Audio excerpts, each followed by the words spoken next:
La palabra griega farmacón significa al mismo tiempo remedio y veneno. O sea, desde Hipócrates, desde la edad antigua, existe la conciencia de que las drogas pueden servir para sanar o para matar, todas. Depende del uso que les des, depende de cada organismo en particular, que es algo que la medicina moderna rechaza de llano y por eso hay cada vez más enfermedades, que los cuerpos asimilan de distinta forma las mismas sustancias. Depende de la dosis y por supuesto del conocimiento de quien la prescribe.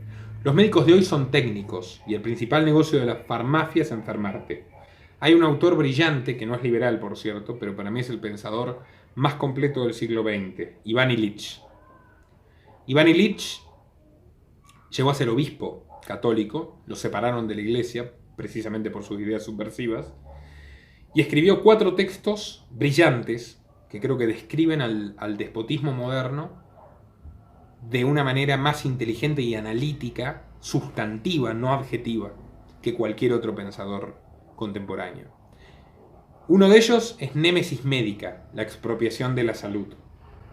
Y Ilich ahí plantea qué es la iatrogénesis. La iatrogénesis es el negocio de que siempre estés enfermo. O sea, la iatrogénesis es que tu cuerpo se vuelva cada vez más dependiente de los químicos. Y más allá de eso hay todo un oscurantismo actual en la medicina, en la industria médico-farmacológica, porque los estudios no solo que son cada vez más caros, sino que son restringidos a las universidades, están financiados por corporaciones farmacéuticas o por gobiernos y no son fácilmente replicables. Por tanto, ya no es fácil determinar la veracidad científica de un estudio. Tenés estudios que te dicen que el chocolate te mata y estudios que dicen que el chocolate te salva. Todo depende de quién lo pague. Hace poco estalló el escándalo de Piero Anversa, este cardiólogo mega reputado que publicó 31 estudios truchos en una revista de Harvard porque le pagaban los impulsores de la investigación con células madre. Murieron muchísimas personas como consecuencia y los yanquis tuvieron que pagar una multa. No fue preso. En Estados Unidos el 36% de los chicos en algún momento tomó Ritalin. Ritalin es una anfetamina. Si vos mirás la estructura del Ritalin, contiene la estructura de la metanfetamina, que es supuestamente de las drogas prohibidas la más peligrosa. ¿Viste Bart Simpson? Cuando lo medican, es la parodia del Ritalin. 36% de los chicos han sido diagnosticados con síndrome de déficit de atención, que es un invento precisamente para drogarlos con anfetaminas y convertirlos en robots incapaces de razonar, que solo puedan obedecer y concentrarse en las tareas que les asignan. La cocaína, ¿vos sabés de dónde viene Merca? De Laboratorios Merck, que fue precisamente la compañía farmacéutica que la creó y que sigue operando al día de hoy. A ver, desde el mezcal mexicano hasta el opio afgano, todas las civilizaciones de la historia humana, en 5000 años de historia de la civilización y de la historia escrita, tienen sustancias psicoactivas que han servido desde los rituales religiosos, preguntarle a los sufís, por ejemplo, hasta la experimentación o el mero placer, como las bacanales romanas. Y nunca hubo problemas. ¿A quién se le ocurrió prohibir las drogas? A los déspotas estadounidenses. Tuvieron un precedente, es verdad, en el año 186 a.C., si no recuerdo mal, cuando se prohíben los rituales báquicos. La República Romana, el Senado de Roma, está muy preocupado precisamente porque muchos de sus ciudadanos desobedezcan los mandatos que el gobierno establecía, porque se iban a las bacanales, estas fiestas donde las sacerdotisas le daban setas alucinógenas, vino, grandes banquetes, y a través de la experimentación psicoactiva, eran ritos iniciáticos básicamente, adquirían otro tipo de conocimiento sobre la vida. En la persecución de las bacanales, para que te des cuenta cómo siempre fracasan las leyes prohibicionistas, tuvieron que instaurar de inmediato una medida de delación, incentivar a los delatores, porque la única manera de saber quién efectivamente consumía sustancias psicoactivas era que a otro lo denuncie.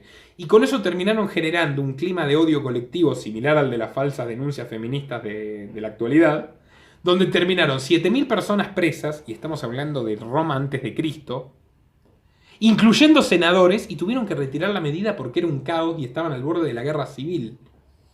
O sea, siempre la pretensión de los enemigos de ciertas drogas es controlar la conducta humana, meterse en el espacio más íntimo de una persona. Lysander Spooner, brillantemente, uno de los más grandes liberales de la historia, escribió en 1874 Los vicios no son delitos, una reivindicación de la libertad moral, un ensayo que te explica con una sensatez invencible cómo lo que uno considera vicio, otro puede considerar que no es vicio, y en todo caso, todas las acciones que un hombre toma pueden tener consecuencias negativas para su vida o su propiedad, pero en tanto y en cuanto no afecten, no agredan los derechos de terceros, vos tenés que respetarlas, porque así funciona el mundo, así funciona, te diría, la evolución y hasta la selección natural.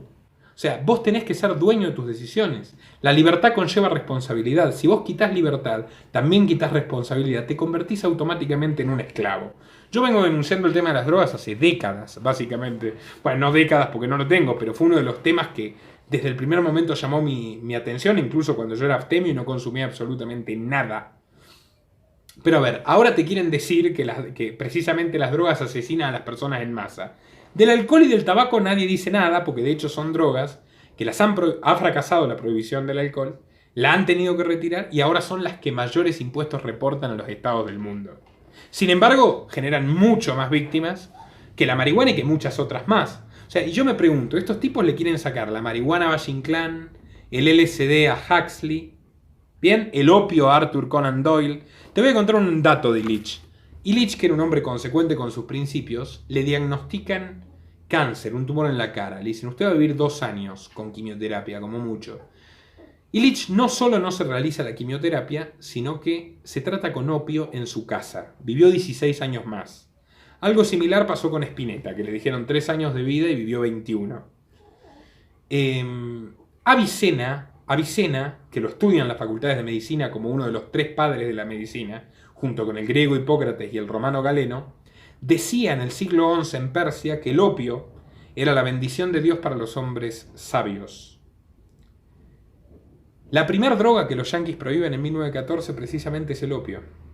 Y todos los tratamientos paliativos de las enfermedades terminales al día de hoy, cuando la medicina ya no sabe qué hacer para salvarte, y ya lucraron todo lo que podían con estudios alargando artificialmente tu vida, con el envenenamiento de metales pesados en muchos casos, que es la quimioterapia.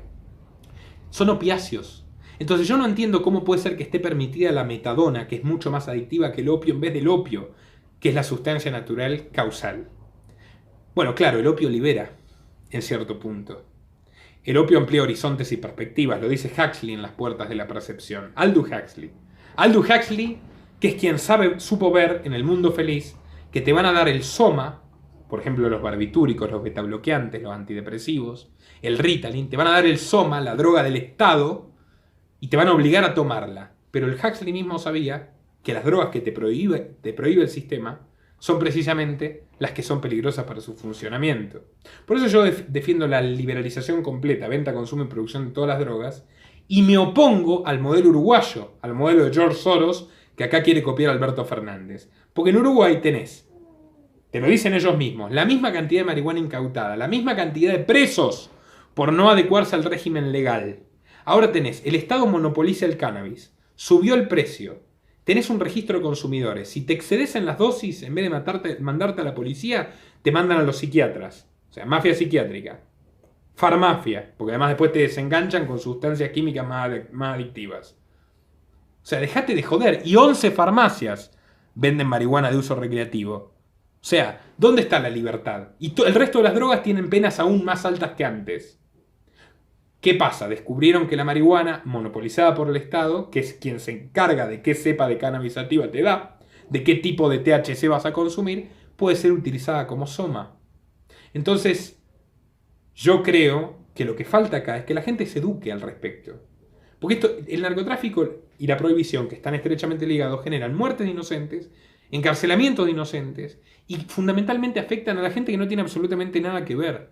Por tanto, no hay forma de defender lógicamente la política de drogas que tenemos hoy en día.